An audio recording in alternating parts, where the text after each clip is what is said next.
Careful you don't break it. Leave the big guns to the pilots. The laughter echoed through the hangar, but she kept working, hands steady on the Apache's cannon. Then the pilot walked in, smirk fading as his eyes locked on her sleeve, red and black. The forbidden patch no one was meant to see. She didn't flinch. She locked the cannon, stepped into the rotor wash, and told a man twice her rank to move. The radio exploded. An armed gunship was in free fall, seconds from tearing itself apart. A minute ago they mocked her. Now every gaze clung to the woman they couldn't explain. This is Veteran Biker. Comment 1 if you're new, 2 if you've been with us, 3 if you ride with us every week. Like, subscribe, and stay to the end. The clang of metal against metal carried through the cavernous hangar, a rhythm as steady as a heartbeat.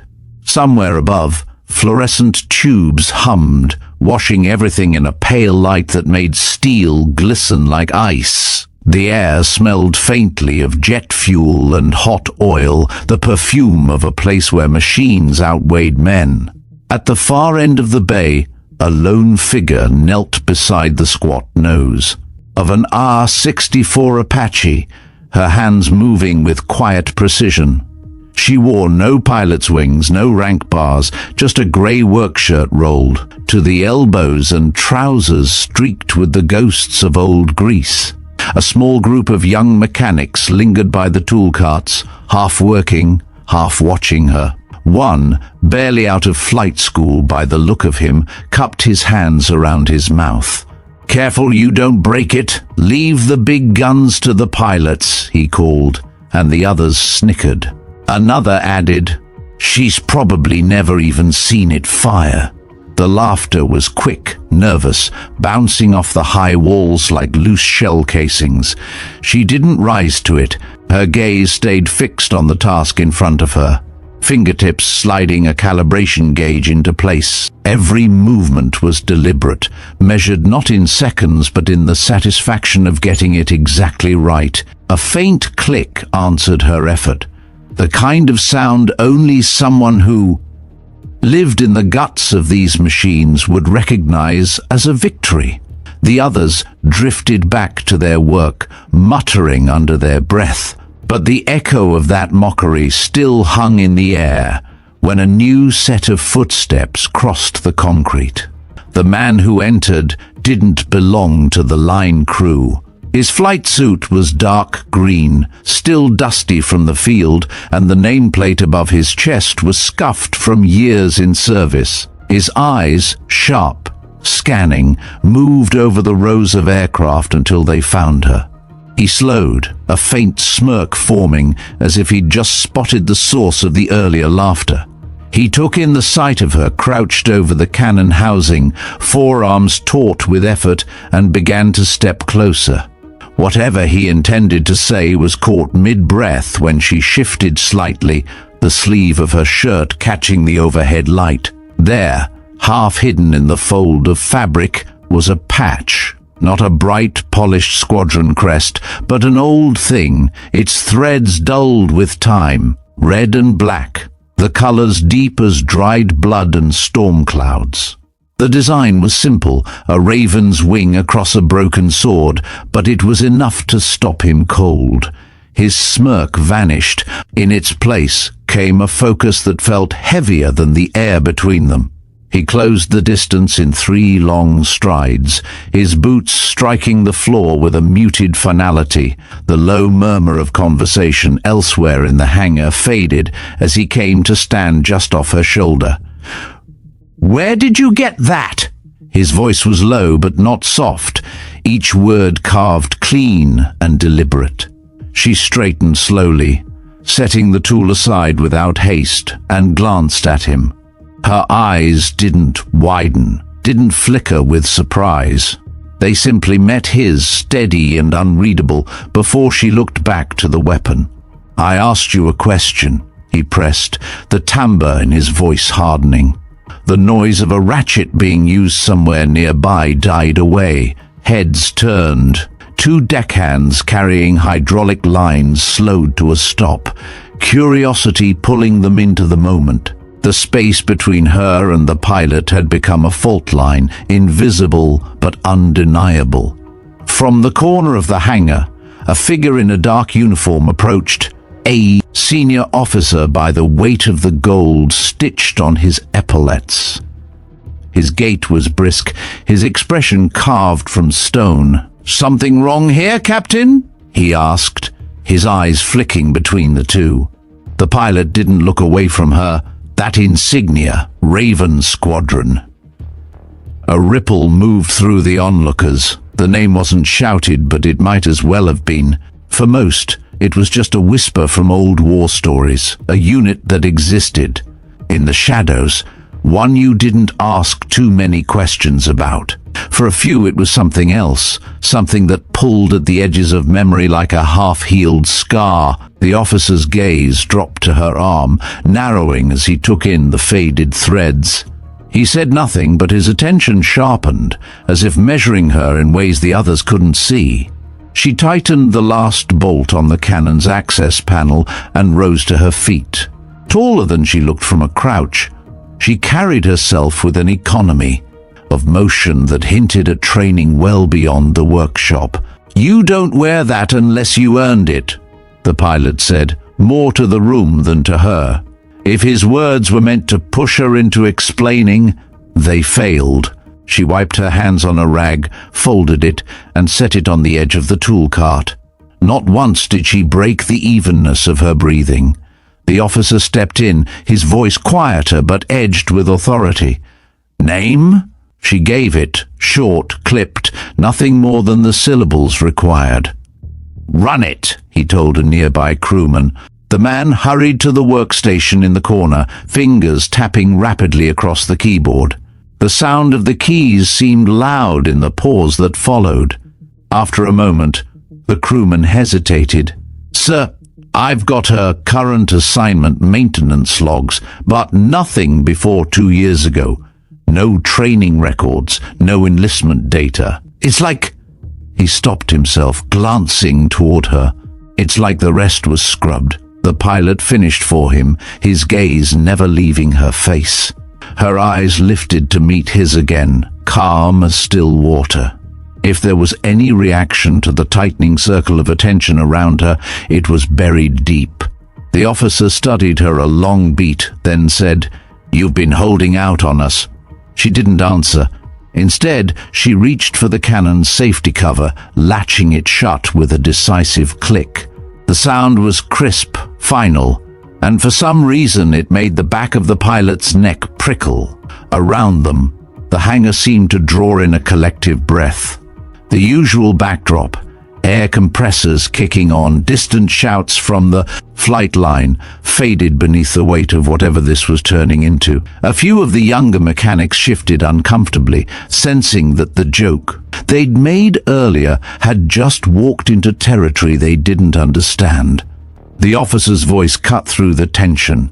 "Captain, with me, you—" He nodded at her. "Stay put." But she didn't stay put. She moved past both men. Not in defiance, but in a way that said she was done being examined like a relic in a display case. Her boots made no more noise than a whisper on the concrete, yet every step carried an unspoken challenge. If you want answers, you're going to have to work for them. She stopped at the bench where her tools were laid out in neat rows, each one exactly where it belonged. Sliding her hands into a pair of gloves, she began sorting through them, not hurried, not delaying, just moving at the same deliberate pace she'd had from the start. The officer and the pilot exchanged a glance, something passing between them without words. Then the officer turned on his heel and walked toward the far end of the hangar, his shadow stretching long under the overhead lights. The pilot stayed where he was, watching her like a man who'd stumbled onto a story bigger than he'd been told. Somewhere in the distance, a forklift beeped in reverse. The moment felt suspended, the world beyond the hangar walls shrinking to the square of space between them. He took a breath, about to speak again. And that's when the first sharp crackle of the radio shattered the air. The crackle on the comms was jagged and loud, like lightning splitting the air inside the hangar. It wasn't the casual chatter of a routine flight. It carried the clipped urgency of a voice under pressure. Tower to maintenance, tower to operations. Be advised, gunship 2-1 declaring in-flight emergency. Repeat, gunship 2-1 in-flight emergency. Heads turned. Every mechanic, every crew chief in earshot froze with whatever they had in their hands. The forklift in the corner stopped mid-beep, the driver staring over the wheel. A follow-up transmission cut in before anyone could move. Main weapons system failure. Secondary hydraulics unstable. Pilot reports partial control loss. Estimated 2 minutes to critical descent. The officer who'd been questioning her moments earlier spun toward the radio set at the far wall. "Patch me through to the cockpit," he barked. A tech scrambled to comply, flipping switches and turning dials until the channel opened. "This is Major Keating. Gunship 2-1, do you copy?" A thin veil of static hissed before a strained voice replied, "Copy, Major." "I'm fighting the cyclic. She's wanting to roll left hard." Weapons bay doors jammed open, hydraulics in the red. "I've got..." The transmission cut for half a second, then came back with a heavy breath. "I've got maybe a minute before I lose full control." The Major's jaw tightened. "Understood. Hold your current heading if you can. We're working on a solution." He turned sharply, scanning the hangar. Most of the flight crew capable of taking up an emergency launch were already out on sorties or away from base. The only operational Apache here was the one sitting under the lights. Its cannon freshly serviced, systems rechecked, fuel topped off. His eyes landed on her. She hadn't moved since the first call came in. She stood beside the aircraft, gloved hands resting lightly against the nose as if she could feel the machine's pulse through the armor plating. The pilot from earlier stepped forward. "Major, we can take this one. She's hot and ready." The Major hesitated. I'm suggesting," the pilot cut in. "We've got maybe 90 seconds before that bird augers in. You've got no other airframes prepped, no other gunners on deck. Unless you want to watch Gunship 2-1 hit the dirt, we move now." The Major's gaze flicked to her again, weighing something invisible. "You up for this?" he asked. She met his stare without blinking. "Tell me where you want me." It was all the confirmation he needed. "Get her in the front seat. Captain, you fly!" That set the hangar in motion like a switch had been thrown. Ground crew hustled to pull the chocks, disconnect the shore power, and roll the auxiliary cart away. The thrum of activity was undercut by the whine of the Apu kicking over, the first breath of the machine awakening. She climbed the ladder into the gunner's station, the movement smooth and practiced. No hesitation, no fumbling with unfamiliar straps, just a clean slide into position. She adjusted the harness in 2 pulls, settling the buckles snug across her shoulders and hips. The pilot swung into the rear cockpit, running through startup checks so fast his voice was almost a blur over the intercom. Power up, rotors engaged, fuel feed green, all systems nominal. Above them, the blades began their slow, heavy churn, each rotation pulling more air into a growing storm. The smell of kerosene exhaust curled through the hangar, mixing with the tang of metal and grease. "Clear left, clear right," the pilot called, his voice tight with focus. The crew chief on the line gave a sharp hand signal and stepped back. The Apache edged forward, wheels rolling over the painted deck lines, then turned toward the yawning mouth of the hangar. The moment they crossed the threshold, the daylight hit her face, bright, sharp, reflecting off her visor. The rush of open air slammed into the cockpit, carrying the scent of dust and sun-baked concrete. "Tower, "This is Gunship 1-3, lifting to intercept Gunship 2-1, the pilot reported as he eased the collective. The helicopter rose, skids leaving the ground with the steadiness of a lifter under control. She scanned the horizon, eyes flicking over the terrain and the distant glint of the crippled Apache. Over the intercom, the stricken pilot's voice was back, tighter now. 1-3, I've got no joy on stabilizing the bay doors. Feels like I'm dragging an anchor on the left side. Hydraulics dropping. Her hands moved over the weapon controls, powering up the targeting. Systems not to fire, but to free the jammed mechanisms if possible. She could hear the whine and click of servos responding, the faint vibration through the frame as the mount shifted. "You're pitching left because your drag's uneven," she said into the comm, her tone level, as though explaining a drill. "I'm going to try to cycle your weapons bay from here. Stand by." The pilot in her own bird glanced forward. "Can you even do that remotely?" She didn't answer.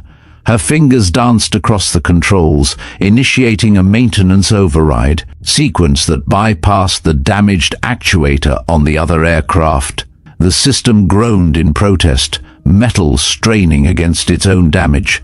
On the horizon, the bay door of 2-1 twitched, then shuddered, fully closed. Doors sealed. The pilot of the stricken bird reported, disbelief in his voice. "Roll stabilizing. I can actually—" "You're still heavy on the port side," she cut in, "but you can make the runway. Keep your nose 5 degrees right and let the trim do the rest." The Major's voice came over the open channel from the tower. 1-3, escort her home. Keep her in your sight the whole way. "Copy," her pilot replied. The two helicopters angled back toward the airfield. The sun caught their rotors, flashing silver arcs against the blue. From her vantage in the front seat, she could see ground crews already racing. To the far end of the tarmac, fire trucks in tow, foam cannons ready. As they descended, the damaged Apache wobbled but held its line, skids kissing the runway in a puff of dust and smoke. It rolled to a stop, the rotor still chopping the air but no longer in danger of folding into the earth. Her own pilot flared and sat down beside it, the skids clanging gently onto the concrete.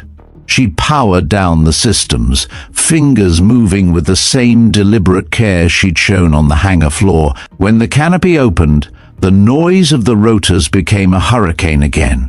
She climbed down first, boots hitting the ground with the weight of someone who'd been here before. The airfield crew stared, half in relief, half in the kind of curiosity that can't be helped when you've just seen something you weren't expecting. The rescued pilot stepped out of his cockpit, helmet tucked under one arm. His expression was part gratitude, part confusion. "Who the hell are you?" he asked, loud enough for more than a few to hear. She didn't answer him either. She just walked back toward the hangar, gloves still on, visor down against the glare. The crowd parted without being asked. Inside, the Major and the original pilot were waiting. Neither spoke as she approached. The only sound was the fading thump of the rotors outside. She stopped a few feet away, her shadow falling across them. The Major's eyes held the weight of questions he knew wouldn't get answers, not here, not now. "Good work," he said finally. She stripped off her gloves and set them on the workbench. "The gun's ready for the next op," she replied, as if nothing else had happened. But in the charged quiet that followed, every person in that hangar knew something had shifted. The murmur began as soon as she stepped past the threshold of the hangar. It was low at first, a ripple in the background, but it traveled quickly. One voice leaning into another, half-formed sentences spilling into speculation. "She just closed it from here?" No way she knew that override without flying one. You saw how she strapped in, like it wasn't her first time. She moved through it, as if the words didn't touch her, heading for the workbench where her tools still lay in neat alignment. The dull thud of her boots on the concrete was steady, measured, a counterpoint to the restless shifting of the others. Major Keating remained by the far wall, one shoulder against a support beam, his gaze tracking her without giving away what he was thinking. He didn't miss much, never had, but the scene he'd just witnessed didn't fit into any of the boxes his training had prepared for. Beside him, Captain Rourke, the Apache pilot who had flown her out, stood with arms crossed, helmet still under one arm. His jaw worked, like he was chewing over a dozen questions and finding none of them easy to voice. The hangar crew avoided looking directly at her for too long, but their eyes kept drifting back, pulled by the same magnetic question: who was she really? She peeled off her flight harness, setting it on the bench with quiet precision, then slid into the process of wiping down the cannon's housing. It was as if the air outside hadn't been filled with the beat of rotor blades or the shadow of a gunship in trouble. Keating pushed off the beam and crossed to the corner where the comm station sat. He leaned toward the crewman who'd tried running her records earlier. "Try it again," he said, in a voice pitched low enough not to carry. The young specialist hesitated, then brought the system back online. His fingers tapped across the keys, pulling up the personnel interface. Name, assignment history, qualifications, same as before. The service record prior to 2 years ago was a blank stretch, as if someone had taken a blade to the archive. Keating's brow furrowed. "Check the off-network archive," he instructed. A few keystrokes later, the result was the same. No enlistment entry, no training cycle, no listed deployments. Only the tail end of a career that began in mystery. Rourke noticed the exchange. He stepped closer, his boots striking the floor with enough weight to draw eyes. "You won't find anything," he said. Keating glanced up. "You sound sure?" Rourke's expression was unreadable, but there was a hint of calculation there. "Because records like that don't disappear by accident." Across the hangar she kept working, the rhythm of her movements giving no indication she knew she was under scrutiny. But Rourke couldn't shake the memory of how her hands had moved over the cockpit controls, how she'd issued instructions to the stricken pilot with the calm cadence of someone who'd been under fire before. The conversations around them grew bolder now, volume rising in proportion to the distance from her. Could be she transferred from another branch, or Black Ops. Or maybe she just trained somewhere off the books. Rourke let the voices run in the background. He knew what the others didn't, that the insignia on her arm didn't belong to any conventional chain of command and was tied in whispers to missions that never made it into after-action reports. He finally stepped away from Keating and closed the distance between them. She glanced up when his shadow fell across the workbench. "Why didn't you say anything out there?" he asked, keeping his voice low enough that only she could hear. She set the cleaning cloth down, not hurrying the movement. Would it have made a difference? "It might have made me understand what I was dealing with," he countered. Her eyes met his, and for a moment the hangar seemed to fade around them. "You didn't need to understand, you just needed to fly." Before he could answer, Keating's voice cut in from behind. "Captain, with me." The Major's tone carried the weight of a man about to make a call that could reshape the next several hours. They stepped away toward the administrative offices that overlooked the hangar floor, leaving her with the tools and the low thrum of conversation. From above, Keating looked down through the glass at her solitary figure. "You've been in longer than me, Captain. Ever seen someone pull an override like that?" Rourke shook his head. "No one without a gunner's qualification, and even then not with that speed." Keating's gaze stayed fixed on her. "If she's what I think she is, we're not supposed to have her here, not without clearance from much higher than me." "What do you plan to do?" Rourke asked. The Major didn't answer right away. His eyes narrowed, the lines on his face deepening. First, I want to see who else noticed that patch.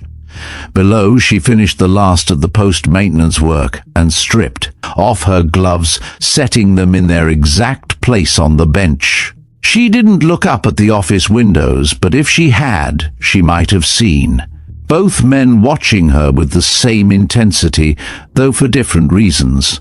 By the time she left the hangar, the speculation had mutated into something more dangerous, curiosity edged with fear. People had stopped speaking in full sentences when she walked by, but the silence was loaded with the weight of their questions. She crossed the tarmac toward the supply building, the wind tugging at her sleeves. The sun was dropping lower, casting long shadows that stretched like dark fingers across the pavement. Somewhere beyond the horizon, engines roared faintly, other birds returning from missions she wasn't briefed on and wouldn't be. Inside supply, the air was cooler, smelling faintly of canvas and oiled wood. She signed out a new set of calibration tools, the clerk behind the counter glancing once at her arm before looking away quickly.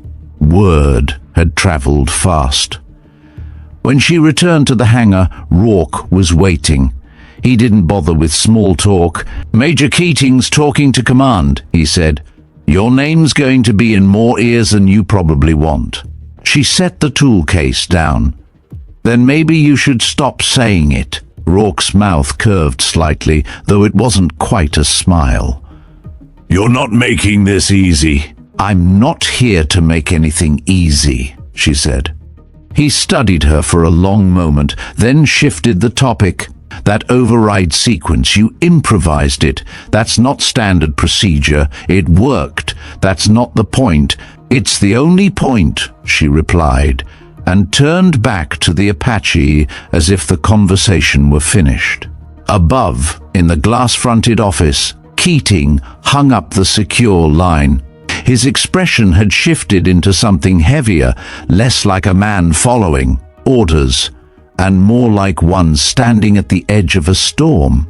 "They're sending someone," he told Rourke when the captain stepped inside. "Who?" "Higher than either of us. They want to assess the situation." Rourke glanced down at her on the hangar floor. "They're coming for her, then."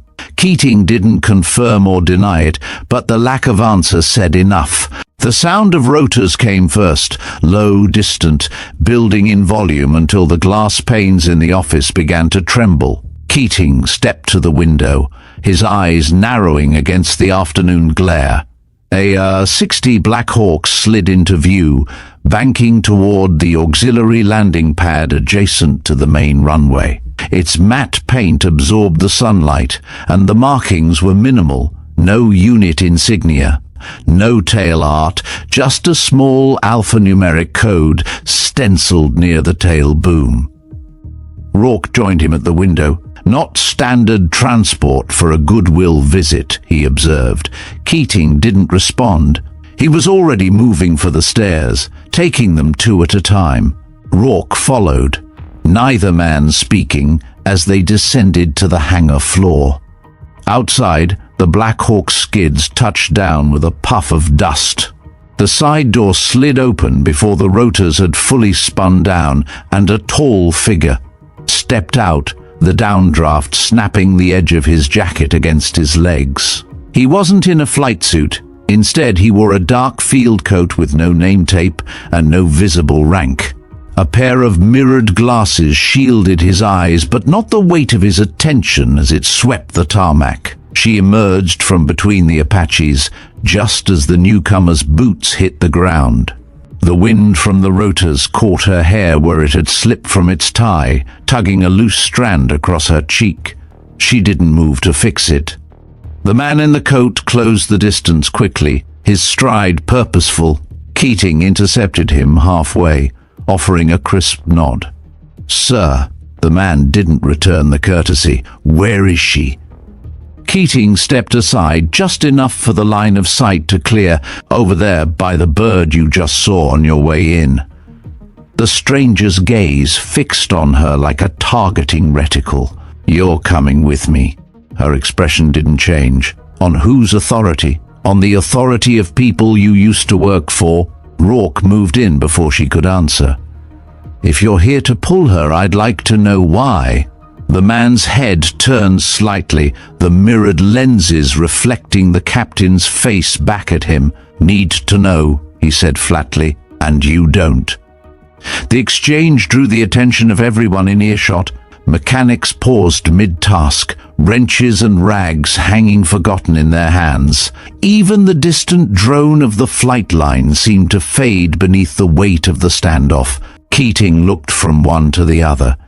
If this is going to happen, let's take it somewhere private. But the man in the coat shook his head. No point. Everyone here already saw too much today. She glanced around at the circle of eyes on them. The murmur from earlier had returned, only now it carried a sharper edge, anticipation mixed with unease. "What's this about?" she asked, not to the man but to Keating. The Major's answer was careful. "They say they need you elsewhere, somewhere that requires your particular background." The man in the coat added, "And before you ask, no, it's not optional." Silence hung between them for a beat too long. Then she reached down, unfastened the cuff of her sleeve, and rolled it just high enough for the patch to be fully visible. The red and black threads caught the light like an ember flaring back to life.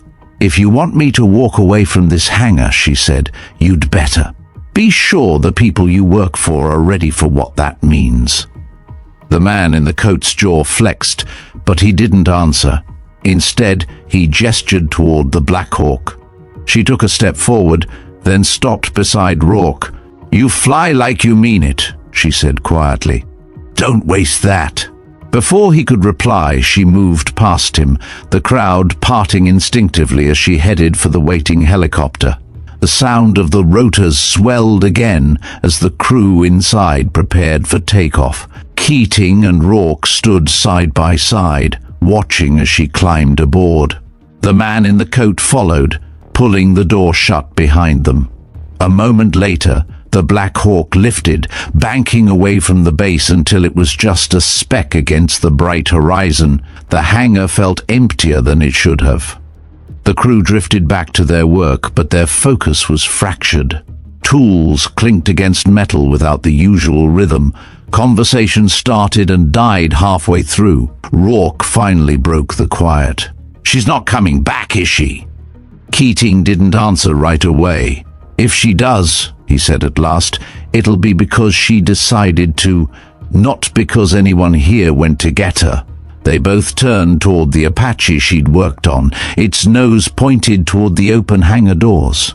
The machine sat silent, but something about it carried the residue of the day's events, as if the air around it remembered more than it should. Outside, the faint hum of the Black Hawk faded completely, leaving only the wind moving across. The tarmac, cooler now, but carrying with it the sense that the real storm was still on its way. The interior of the Black Hawk was all hard edges and functional metal, a space built for utility rather than comfort. The low, steady vibration of the rotors traveled up through the deck plates, a reminder with every pulse that they were leaving the ground far behind. She sat on the portside bench, harness clipped in, helmet off, but headset in place.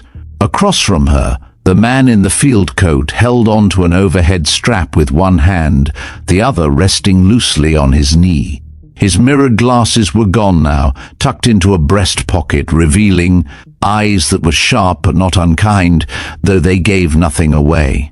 For a while, the only sounds were the deep thrum of the engines and the occasional clipped exchange between the pilots over the intercom. She watched the landscape unspool beneath them, the base shrinking to a cluster of concrete and asphalt, then giving way to dry scrubland streaked with the pale veins of dirt roads. Finally he spoke. "You haven't changed much." It wasn't a question, and it wasn't entirely a compliment. She kept her gaze out the open side door.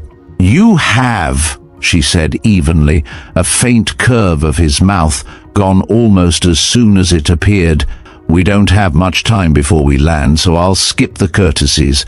They want you back in the loop. I'm out of the loop. That's the problem. Her eyes shifted to him, measuring. And if I'm not interested? He leaned forward slightly, voice pitched low enough that the crew up front wouldn't catch it. Then they'll find someone less qualified.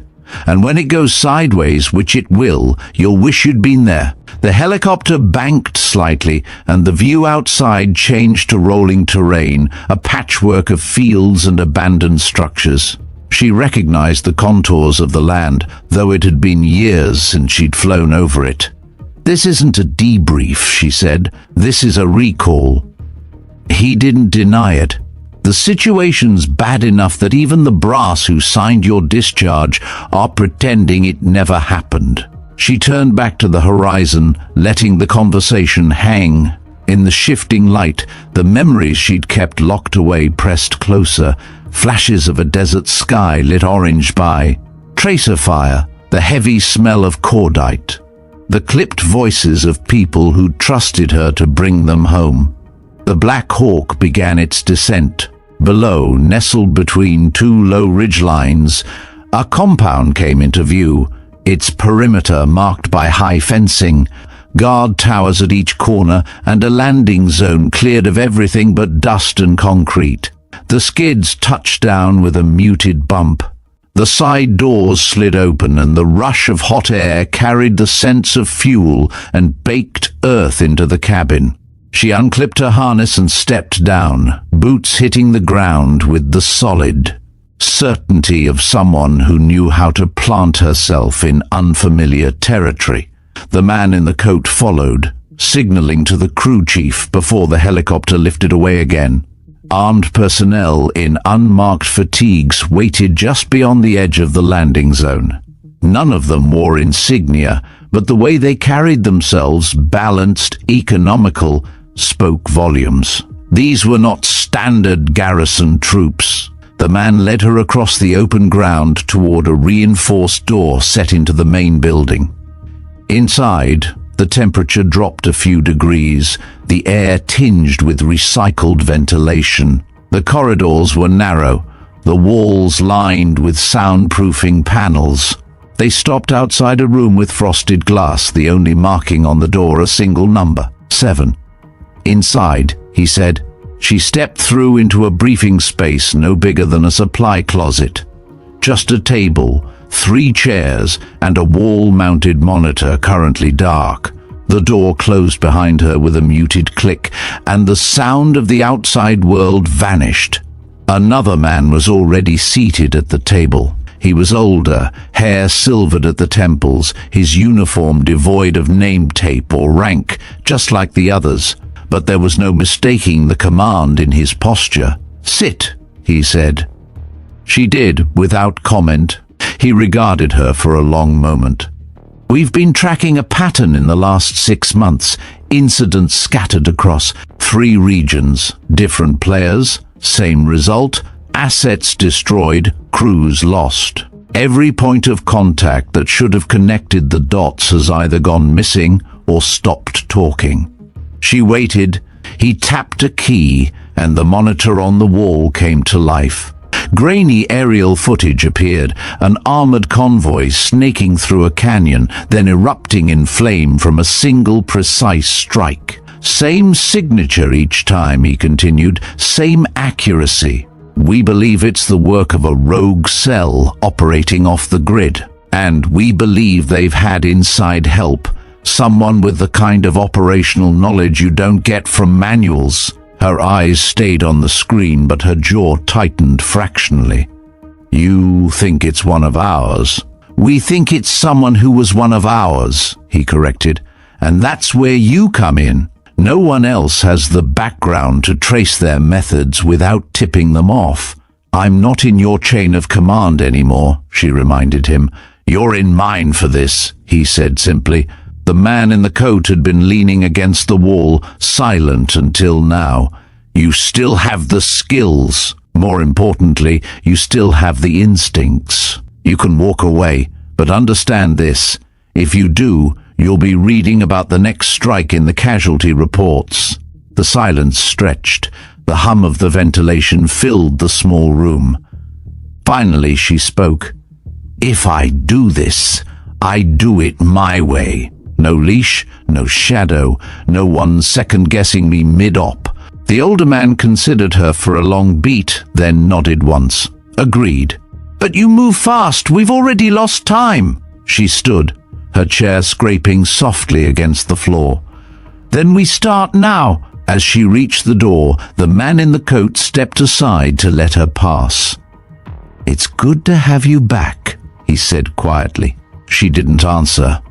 Outside, the corridor stretched ahead, lined with more numbered doors. Somewhere behind one of them, the mission she hadn't asked for was already waiting to be unpacked. And she knew, even before she reached the end of the hall, that whatever this was, it was going to lead straight back into the shadows she'd walked away from. The corridor seemed longer than it should have been, its walls muted in color and stripped of anything that might catch the eye. She walked without hurry, yet her stride carried a quiet momentum, the kind that builds without needing to be forced. At the far end, a steel door waited. It was the kind of door that made you conscious of how solid the frame was, how little chance you'd have of forcing it from the outside. She pressed her palm to the scanner, a brief green light. Then the lock disengaged with a sound that was more felt than heard. Inside was a room unlike the one she'd just left. This space was larger, lit by recessed strips that left no shadows for the eye to cling to. Along one wall, a series of lockers stood open, each containing gear carefully laid. Out, body armor, helmets, night optics, weapons with their serial numbers filed off. A young quartermaster was waiting, tablet in hand. He didn't introduce himself, he just read from the display. "Your loadout's prepped. Specs match your file." She stepped past him, scanning the options. The rifle caught her attention first. Short barrel, suppressed, with the kind of balance you only get from a custom job. She hefted it, rolled her wrist once to check the feel, then set it down in favor of the sidearm. That, too, was a deliberate choice, lightweight, but with enough stopping power to matter. Her eyes moved to the armor. It was newer than what she'd worn in the past, but the lines were familiar. Ceramic, plates with a Kevlar weave designed to absorb punishment without slowing her down. She strapped in without assistance, adjusting the fit until it sat just right. The quartermaster hesitated, then held out a small object. "Command wanted you to have this." She took it, turning it over in her palm. It was a comm earpiece, but not standard issue. This one had encryption capability well beyond regular field gear. Sliding it into place, she caught her reflection in the dark lens of a storage case. For a fleeting moment, the woman looking back wasn't the mechanic, the hanger. Crew had known. She was something older, forged in a different fire. A voice crackled in her ear, testing the channel. "You're green on comms. Let's move." She followed the quartermaster through another door and into the open air. A vehicle idled nearby, matte black, no markings, the sort of machine you could park in a city street or a dirt trail without drawing too much attention. The man in the field coat was already in the passenger seat. He didn't speak as she climbed into the back, just gave a small nod to the driver. They rolled out of the compound, the tires whispering over gravel before gripping onto the packed dirt road. The ridgelines closed in around them, then fell away, revealing a stretch of badlands where the horizon blurred into heat. After a few minutes, he finally spoke. "Target's a relay point. They've been using it to move information without touching the open net. Our job's to intercept and confirm who's running it." "Confirm," she repeated. "Not shut down. For now." She let that settle. In her experience, for now was just a placeholder for until the politics change. The vehicle slowed as they approached a weathered bridge spanning a dry gully. On the far side, a narrow track wound into a cluster of low buildings that looked abandoned to anyone not looking closely. The driver parked in the shade of an outcrop, engine ticking softly in the heat. They moved on foot from there. The ground was a patchwork of stone and grit, the air so still it felt like the world was holding its breath. From a vantage point on a rocky ledge, she studied the buildings through binoculars. Faded paint peeled from the walls, windows clouded with dust, but there, the faintest shimmer of movement behind one pane, the glint of something metallic catching the light for just a heartbeat. She lowered the binoculars. 2 inside, maybe 3. Armed, the man in the coat adjusted his own optics. "That's our number. Your approach." She scanned the terrain again, mapping it in her mind. "We split. I go in from the south wall. There's a collapsed section I can use for cover. You hold north, cut off their escape." He didn't argue. They moved out, each taking their respective arcs. She kept low, the rifle balanced against her shoulder, her boots finding silent purchase on the uneven ground. At the breach in the wall, she paused, listening. Inside, voices spoke in a language she recognized but didn't understand fluently, enough to catch tone, not content. The rhythm was casual, almost bored. She slipped through the gap, the scent of dust and old wood thick in the air. The first man she saw was leaning against a table, weapons slung but safety off. His eyes flicked toward her an instant before she acted. The suppressed shot was more a cough than a bang. He went down without a sound, and she was already moving, sweeping the room for the next target. A second figure appeared in the doorway opposite, startled but fast. His rifle came up, but she was faster, sending a controlled pair into his center mass. She crossed the space, checked both bodies for comms devices. Nothing. That meant the third, if there was a third, had it. From the far room came the sound of a chair scraping back. She advanced, staying off the line of sight until she could slice the corner with her muzzle. The man inside was younger than the others, but his eyes were sharp with the kind of intelligence you can't fake. He froze when he saw her, weighing his options in the heartbeat before she spoke. "Comms, now."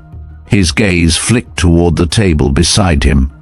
She saw the movement and was on him before he could grab the device, twisting his arm up behind him and shoving him down onto the surface. The comm unit clattered free. She slid it toward herself, then tapped her earpiece. "Package secured." The man in the coat's voice came back immediately. "Copy, I'm on you." It took him less than a minute to appear in the doorway. He surveyed the scene without comment, then picked up the comm unit and slipped it into a protective pouch. "We're clear," he said. They retraced their steps to the breach, moving quickly now. Outside, the heat hit like a wall, but the air felt cleaner than the tension inside. Back at the vehicle, the driver was already in motion, swinging them around for the return trip. Halfway to the compound, the man in the coat broke the silence. "You still have it." She didn't ask what he meant. The road back to the compound was a ribbon of pale dirt cutting through a wide, empty expanse. The sky had that bleached quality of late afternoon, when the sun sits just low enough to throw hard angles across the terrain. She kept one arm braced against the seat as the vehicle bounced over a section of washboard ruts. The man in the coat leaned forward slightly, speaking to the driver without turning his head. "A just route, take the western cut." She glanced sideways. "Why?" He didn't answer directly. Too many sight lines on the main approach. Her gaze flicked to the horizon. On the far ridge, a dark speck shifted, too deliberate to be wind or wildlife. She tracked it for a second longer before speaking. "We've got eyes on us." The driver's hands tightened fractionally on the wheel. "Stay steady," she said, almost casually. They're gauging distance. The first shot came a heartbeat later, a sharp crack that punched through the air and took a chip out of the doorframe near her shoulder. The driver swung them hard left, tires throwing gravel into the roadside scrub. "Multiple shooters," she called, scanning the ridge. "At least 3 angles." The man in the coat pulled a compact SMG from under his seat, racking it with a smooth, economical motion. "We push through." "Negative," she countered, already unshouldering her rifle. "They've got the kill zone boxed in." She popped the door open before the vehicle had fully stopped, using the metal skin as partial cover while she swept her sights across the high ground. Another round hit the edge of the hood, showering her with tiny shards of paint. 2 o'clock, rock outcrop, she said, shifting position to force the shooter to adjust. The SMG chattered in short bursts as the man in the coat suppressed the flank. She timed her movement between his volleys, dropping to a knee and sending 2 measured shots into the ridgeline. One figure toppled, sliding a few feet before going still. The driver revved hard, fishtailing the vehicle to bring its armored side toward the threat. The smell of hot rubber and dust filled the air. "They're trying to pin us until the rest close in," she muttered, scanning for the others. A glint to the left, low near a cluster of thorn bush. She swung her barrel that way, squeezed, and the glint vanished. The man in the coat jerked his chin toward a narrow gully about 20 meters ahead. There, cover. They moved in quick bursts. Shoot, shift, move, until the nose of the vehicle dipped into the cut. The sudden drop in terrain muffled the incoming fire. "Not over," she said, her breathing steady but sharp-edged. "Never is," he replied. The gully twisted back toward the compound but forced them to slow, the walls tight enough to scrape the mirrors if the driver wasn't careful. That's when she caught the sound. Faint at first, then clearer. The low growl of an engine, not theirs. She tapped the side of the vehicle twice. Contact rear. The driver risked a glance in the mirror. A dark ATV was closing fast, 2 riders aboard, one holding a weapon braced on the roll bar. She turned in her seat, bracing herself against the frame. "Keep us straight." The rifle barked twice, the sound compressed by the gully walls. The gunner pitched sideways, weapon tumbling from his grasp. The driver of the ATV fought to keep control, but the machine swerved into the gully wall and flipped, vanishing in a cloud of dust. They didn't stop. When the compound finally came into view, the gate detail was already in motion, swinging the barrier open and waving them through. The second the vehicle rolled to a stop inside, she was out, scanning the perimeter. A quick head count confirmed what she already knew. Whoever had set the ambush wasn't acting alone. Someone had fed them the route. The man in the coat seemed to be thinking the same thing. They knew exactly where we'd be. Her eyes met his, which means they know what we took. He exhaled slowly. "And they'll come again."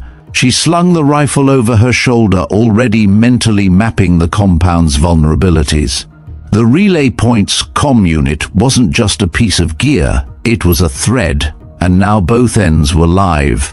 Above them, the light was fading, shadows lengthening along the inside of the walls. Somewhere beyond those walls, the rest of the cell was adjusting their plans, just as she was adjusting hers. Whatever happened next wouldn't wait for dawn. They didn't wait for the compound to settle. As soon as the vehicle was secured, she moved to the operations bay, where a long table glowed under a single overhead lamp. A satellite image of the surrounding terrain sprawled across its surface, annotated with grease. Pencil marks showing ingress routes, potential firing positions, and escape corridors. She leaned over the map, one hand braced against the table's edge, tracing the gully with her fingertip. They'll think we'll sit tight. That buys us one shot to reverse the angle. The man in the coat stood opposite her, arms folded. You're talking about drawing them in. I'm talking about making them believe we're the ones pinned while we put a knife in their flank. He studied her for a moment, then gave a single nod. What do you need? She pointed to the narrow saddle west of the ridge. That's their staging point. It's close enough to observe the compound, far enough to make them think they're invisible. We move there under blackout, set the net before they roll. Minutes later, she was suited in darker gear. Plates swapped for lighter composite panels, helmet fitted with low-light optics. The rifle was replaced with a suppressed carbine, tuned for maneuverability. A short combat blade rode high on her chest rig, within easy reach. They slipped out through a service gate, the night swallowing them whole. The desert air had cooled, bringing with it a dry sharpness that carried sound farther than during the day. Every step was placed with precision, weight shifting to avoid loose rock. By the time they reached the saddle, the moon had slid behind thin clouds, leaving the world painted in shades of charcoal and steel. She took a position just below the crest, the man in the coat settling opposite her with a clear line toward the gully. Through the optics, movement emerged, dark shapes peeling from the ridge, engines throttled low. They came in staggered, disciplined. This wasn't a ragged band of amateurs. The lead truck paused just shy of the saddle, headlights off, the faint glow of dash instruments painting the driver's hands. She keyed the mic twice, silent confirmation. The first two vehicles eased forward, the rest holding back. That was the tell. Scouts first, main body behind. She let them roll into the pocket, the sound of tires on gravel whispering through the stillness. Then she moved. Rising in one fluid motion, she dropped the first scout with a single, controlled burst, the suppressor turning the shot into a sharp exhale. The second dove for cover, but the man in the coat's SMG cut him down before he reached it. Engines roared as the rest of the convoy gunned forward, lights flaring, bullets sparked against the rocks where she'd been a moment before. She slid down the far side of the rise, using the slope to break their sightline, then angled hard right to come up on their exposed flank. A gunner popped up from the bed of the third truck, muzzle flashing in staccato bursts. She snapped 2 rounds into his silhouette, the rifle's recoil light against her shoulder, then shifted to the driver. The truck swerved, clipped the edge of the saddle, and rolled onto its side with a hollow crash. Over comms, the man in the coat's voice was taut. More incoming. North cut. She swung her optics that way and caught the glint of fresh headlights cresting the ridge. Too many for a clean extraction.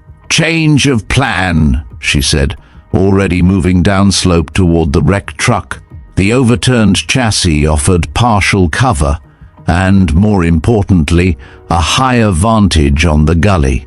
She braced her rifle along the axle, breathing steady, watching the new vehicles fan out. The first of them crossed into the net. She took the shot, not at the lead, but at the second, snapping the formation and forcing the third to brake hard. The chaos cascaded backward, metal colliding with metal, shouts rising over the grind of gears.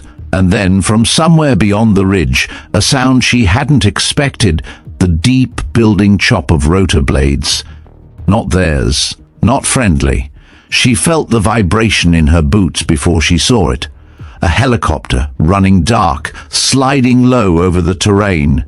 Its side door was open, and the shape inside was unmistakable, a mounted gun, already swinging toward her position. Her comm flared with the man in the coat's voice, sharp now. "We're burned! Pull out!"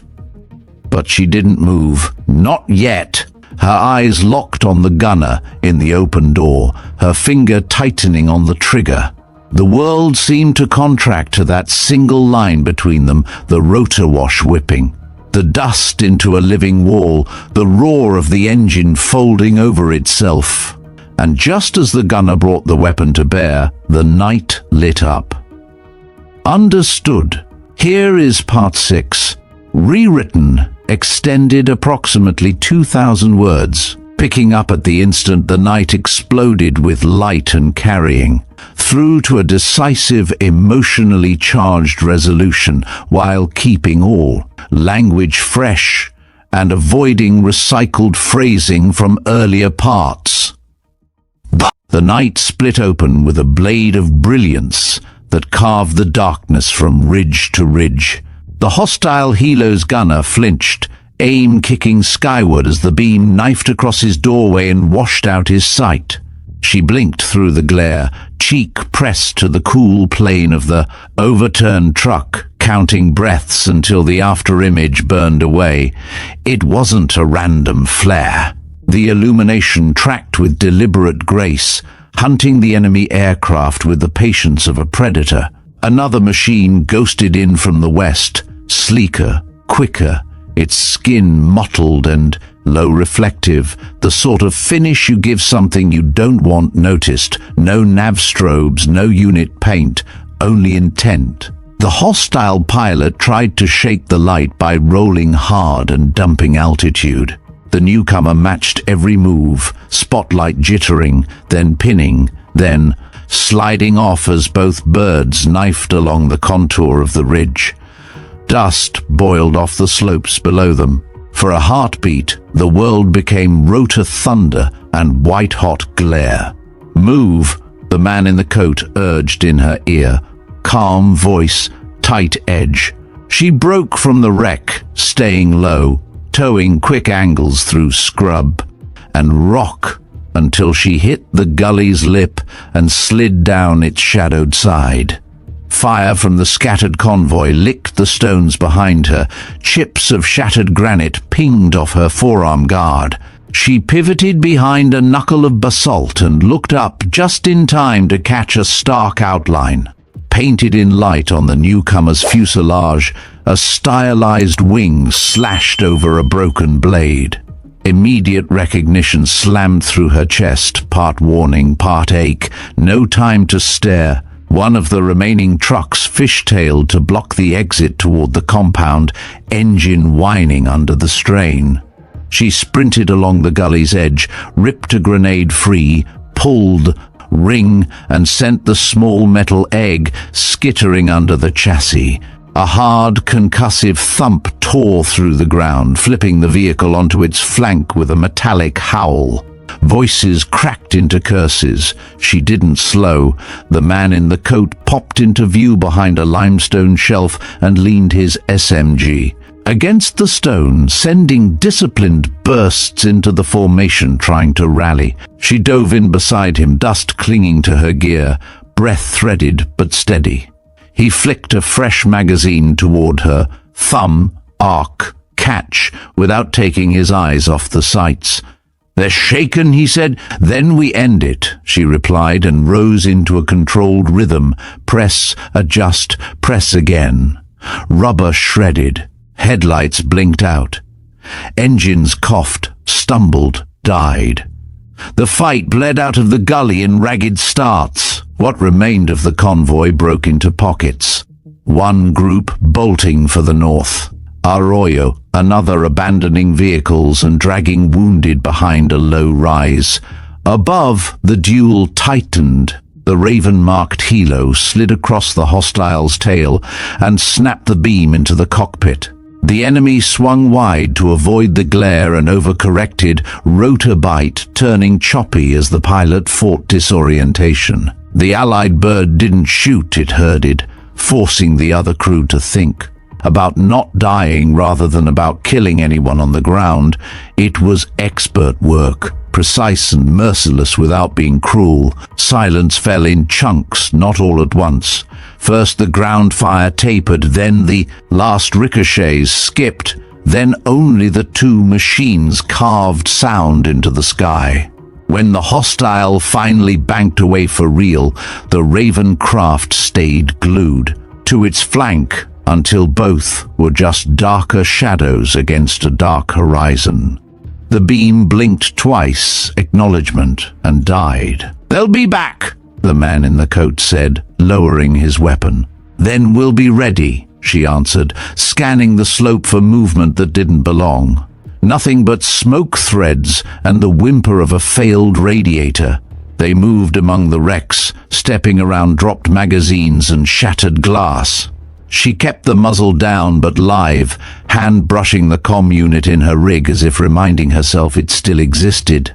When they reached the truck she'd flipped earlier, a figure stirred under the blown door. She crouched, checked for a weapon, found a sidearm halfway under the man's hip. She kicked it aside and pulled the door just far enough to see his face, late 20s, dirt-smeared, blood sheeting from a scalp cut. His eyes tracked her hand more than her expression, predator math running behind the fear. "Medics inbound," the man in the coat said. "Interview later." She rose. "Later," she echoed, and started the walk out of the gully. The gate team saw them coming and rolled the barrier aside without questions. Floodlights snapped on along the interior wall, bathing the yard in hard white.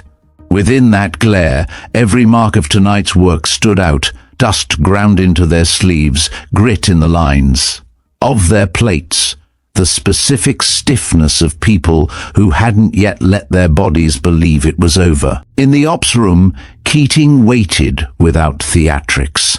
He didn't pace, he didn't posture. He just watched them cross the threshold and said, "Report." The man in the coat gave him the bones. Ambush on return, flanking maneuver, convoy broken, aerial, contact from an unknown party, insignia consistent with a unit that officially did not exist. Details, Keating said, tone flat, he got them.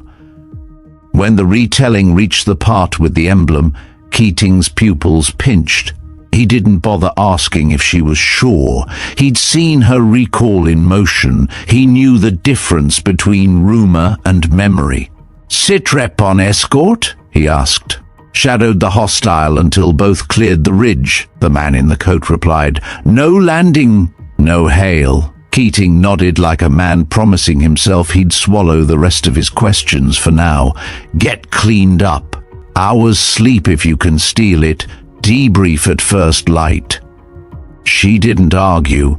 Exhaustion had crept in at the edges, not dramatic, just insistent, like pebbles in a boot. In the barracks, she locked the door, stripped the carbine, wiped each component until it clicked like new. The act quieted the leftover adrenaline, let her mind unspool the puzzle without snagging. A squadron thought erased was still flying. Not just flying, choosing when to appear and who to save. That was a message. Maybe it read, "You're not alone." Maybe it read, "Watch where you step." She reassembled the rifle by feel, set it within reach, and let her shoulders sink for 30 measured breaths. Then came the knock. "Open," she said. The man in the coat slipped in and nudged the door with his heel until the latch clicked. He held up the comm unit they'd seized, wiped down but still bearing the worn edges of too many hands. "We crack it now," he said, not asking permission. They took it to a narrow room off the corridor, just big enough for a table and 2 folding chairs.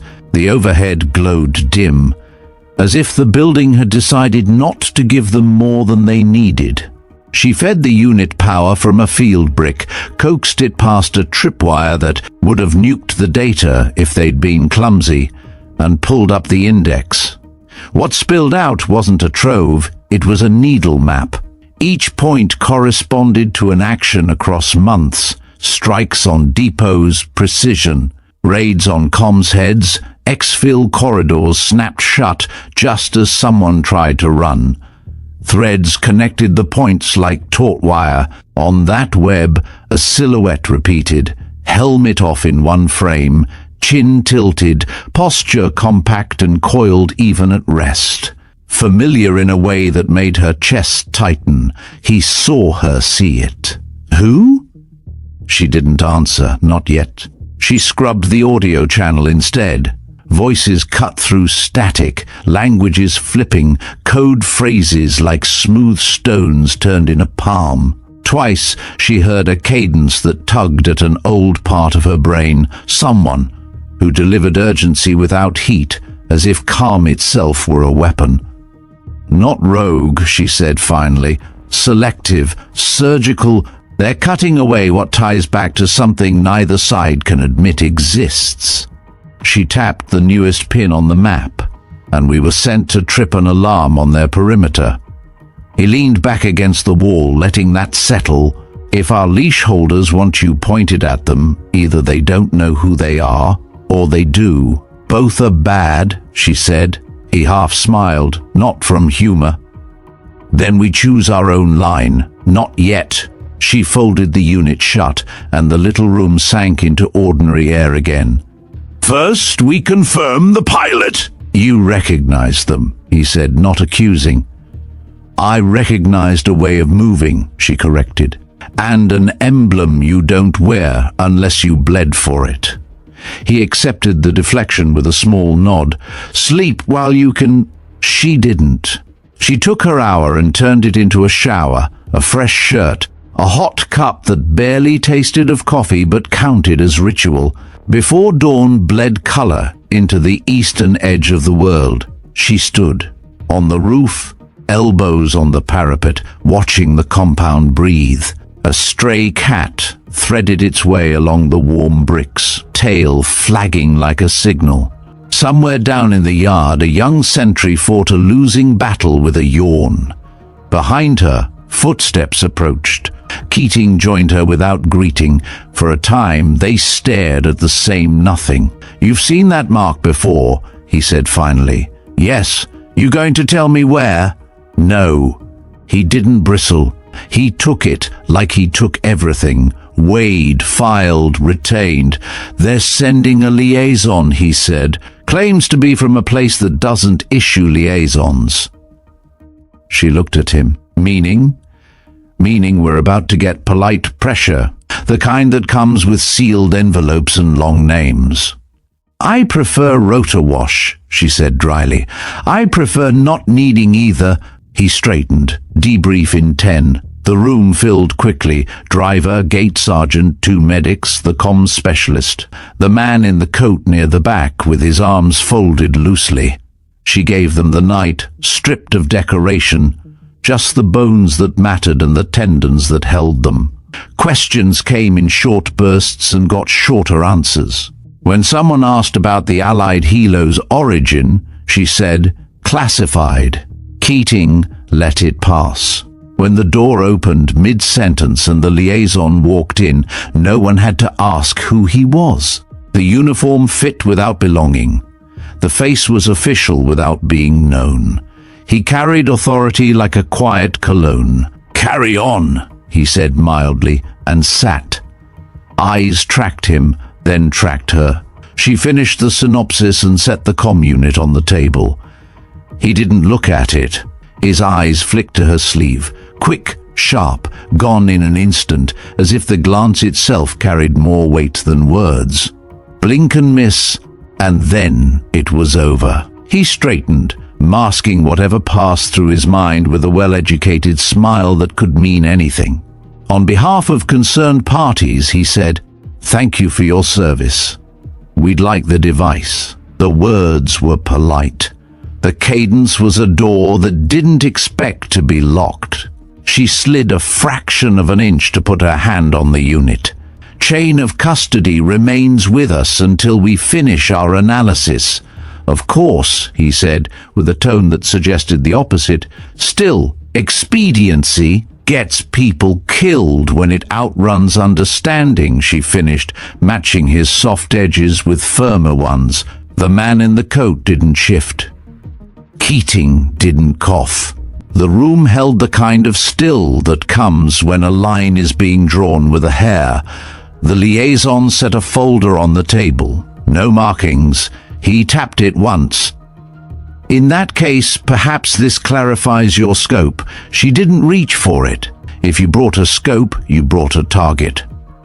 For the first time, something real flickered behind his eyes. Not annoyance, calculation. He withdrew his hand from the folder and laced his fingers together. You're looking for someone, even if you won't say so. So are we. The difference is that we'd like to find them before our mutual adversaries do.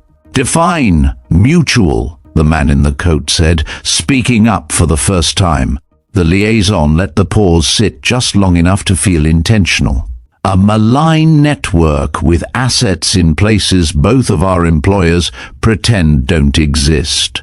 You cut a convoy last night that belonged to one of their feeders. Good. Now we step beyond feeders. She tilted her head, the slightest acknowledgement. And the helo? What helo? He asked, bland. Keating almost smiled. Almost. We'll revert with analysis, he said, stepping into the gap. Until then, the unit stays here. The liaison stood with the kind of unhurried grace that irritated people who lived in the field. Very well, he said. You know where to find me. He did not say where that was. He left without the folder. Keating didn't move to take it, neither did the man in the coat. She picked it up last, broke the seal, and slid out a single photograph. Blown up from drone footage, clean just enough to be legible. A person in the door of a helicopter, half turned, mouth set, eyes covered. By goggles, hair pinned back, in a way she remembered from a different life. The bird carried the same mark, no comment needed. There was a note scribbled at the bottom in a hand she recognized even. Through the scanner distortion, stop chasing the wrong ghosts. She didn't realize she'd tightened her grip until the corner creased. The man in the coat saw it but said nothing. Keating watched both of them and saw enough to know he didn't need the rest. She slid the photo back into the folder, closed it, and spoke to the room, not to the note. We're moving tonight. The comm data points to a relay 5 clicks east. Quiet farm ruins, good radio. Horizon, enough cover to park 2 trucks and a motorcycle twice over. It's not the head, it's a hand. We take the hand and see which shoulder it's attached to. Keating nodded once. You lead.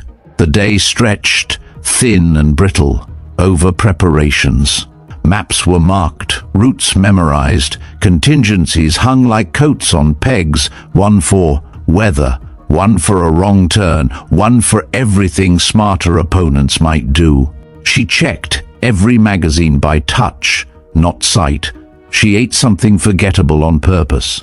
She stood once more on the roof and watched a hawk circle the thermals until it became a dot and then air.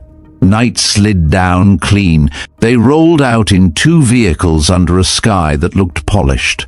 She took the second seat in the lead truck, head tilted to catch changes in the road's grammar. Gravel to hardpan to a wash crossing to the faint drumming of an old culvert under the tires. The farm ruin materialized as a loose geometry of broken walls and an upright water tower that had no water left to hold. They parked in shadow and fanned out. The ruin wasn't empty. 2 figures, one on the collapsed porch, one in the shadow of a tractor skeleton, moved with the coiled ease of people accustomed to being hunted. She watched their arcs, found the seam and slipped through it. The porch sentry never saw her.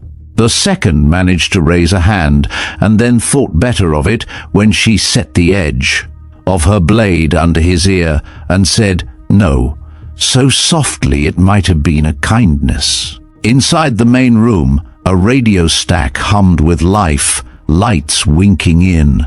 Sequences that told her the operator knew exactly what he was doing. He looked up when she stepped in. He did not reach for a weapon. He reached for a switch and cut power so fast the dials spun past 0 and back again. Too late, he said, a wryness to it that belonged to someone who understood defeat without surrender. She didn't threaten. Who do you answer to? Same people you used to, he said, and smiled just enough to acknowledge the sting. Boots in the yard, announced the man in the coat. He swept the corners, relaxed fractionally when none of the corners looked back. The operator offered him a seat with an open hand. No one sat. "What now?" the operator asked her, as if she were the only one in the room whose answer mattered. "Now," she said, "you call your ride." He tapped an inactive switch, amused. "You just saw me turn it off." "Not that ride," she said, and looked up through the ragged hole where a roof used to be. They all heard it at the same time, a low, familiar thrum building from the east. The water tower caught the first breath of downdraft and shivered like a tuning fork. The helicopter slid into view without lights, a silhouette cut from the same cloth as the one that had saved her skin the night before. It hung above the ruin, wind whipping grit into their faces, and then it eased sideways so a rope could drop into the gap. A figure came down hand over hand, easy and exact. Boots hit broken tile, goggles lifted. The face beneath them was older than the last time she'd seen it, and somehow exactly the same. "Hello, 01, the newcomer said, voice warm and level, in a way that made the old world fold over the new without a seam. Her throat tightened and released. "You should have landed last night." "You didn't need me to," the pilot said. A glance took in the radio stack, the operator, the man in the coat, the door, the yard, the night beyond. Calculation without cruelty. We're on the same side of a ledger none of them are allowed to read. The man in the coat didn't bristle, didn't posture. He studied this piece of living history and asked the simplest question. "Proof?" The pilot drew a pouch from her jacket and set it on the dead radio. "Coordinates, times, names they won't miss until it's too late. While they plan, we clear the board. Why show your face? You're the only one I trust to turn miracles into checklists." She took the pouch, heavier than it looked. "After this, we vanish," the pilot said. "I won't need another rope." The bird lifted, fading into the night. She turned to the man in the coat. "We finish this our way." Back at the compound, she crossed the threshold certain again. A small sign started it, the work would finish it. And between rotor beats, she'd claimed the sky as hers. Some battles are fought in daylight for all to see. Others happen in shadows, where names vanish and victories have no witnesses. She walked back into that hangar a mechanic, and left it a legend, reborn, carrying the weight of a squadron the world believed dead. If her story moved you, share it. If you ride with us in these unseen wars, subscribe to Veteran Biker and be part of the next mission. Tell us in the comments, what would you have done in her place? Until next time, keep your eyes sharp and your spirit unshaken.